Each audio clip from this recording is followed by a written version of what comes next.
Hey there guys, welcome back to the channel. It's Hazard12 here, bringing you another FIFA 21 tips and trick video. Today we're going to take a look at defending and how to concede less goals. If you could drop a like and subscribe, I'd really appreciate it. But let's just jump straight into the gameplay. It's all from Division 1 rivals, so they're all pretty sweaty, pretty decent opponents. We're going to start with him exploiting our fullback area. Alex Telles is caught out of position, so Van Dijk has to come across to help track the run. We don't control Van Dijk, we let him do it manually, and we stay with Telles because we want to track the run made from Bellerin, because he's the danger. He's the one that's going to exploit that space in behind, so we need to make sure that we can get back and nip in. It will be really easy as we stop it here to bring Joe Gomez across to try and make that tackle, but that would leave loads of space for his other striker, so we just stick with Telles and he's able to nip it back. In this next clip here, we're going to take a look at passing lanes and how to cut them a bit more effectively. So he's got three options to pass to as he gets the ball to his centre midfielder, and I've only got one player to help me intercept. So what I do is I give myself the best possible chance of winning the ball back and try and get in front of his striker, the only person in that vicinity that I could stop the ball going to. Instead of just running helplessly towards him or just running Pirlo back or controlling another centre midfielder, I sit in front of the one option I can block off, and it pays off when we can launch a counter attack ourselves. So as we move into this next clip here, we find ourselves in a bit of a sticky situation. He's got a few runners and we've only got two centre backs. So what we need to do, and this is key, is to slow the attack down.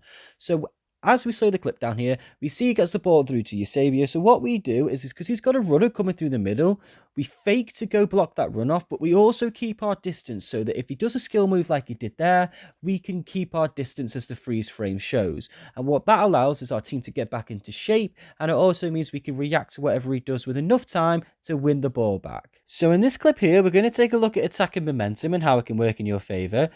As you can see, Eusebio is running forward away from the ball, but Joe Gomez is in a position to run towards it. So what you should be thinking now is I can intercept this ball and stop the attack before it even begins, okay? So it's always worth taking a look at your opposition players and seeing what direction they're running in and seeing if you can make that work to your advantage. So this next clip here is going to be all about what to do when your opponent gets in behind in your penalty area. So he gets the ball through to his striker, and he's going to turn and he's going to try and exploit that space that he's created with that pass.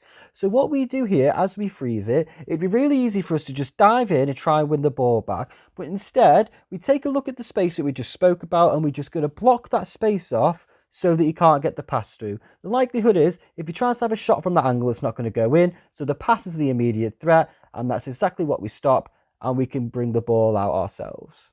So this next clip, I think, is the most important one in the video. So if you take a look at what's happened here, he's got the ball in behind and he's trying to bring it back to his runner, okay, in the penalty box. So what we do is we're bringing Ndidi back, but we're still swapping to our centre-back to make sure that we can track the run. Now, when we freeze it here, we're going to see, look at the position of Ndidi and look at the position of our other centre mid Pirlo, okay? Ndidi's in the position to make that interception because he's 5 yards further back because we have brought him back manually. Your midfielders aren't going to get into these positions on their own, so you need to make sure that you are bringing them back yourselves so that when they get into these areas, they can make the interception and bring the ball out. So the final clip of the video now, we're going to take a look at what to do if an opponent dribbles past you and how to recover effectively. So as you can see in this video, in this clip, he gets the ball with Felix and he knocks it past Telles. So what we do when we jump into the freeze frame here, we look at Telles and he's not running towards Felix, he's running towards Felix is going to run. And that means he's got less distance to cover in order to get that ball. And it shows here he's able to nip in and win it back for us. That's going to be everything though, guys. Thanks ever so much for watching. Please do drop a like. Remember to subscribe to the channel, and I'll catch you next time.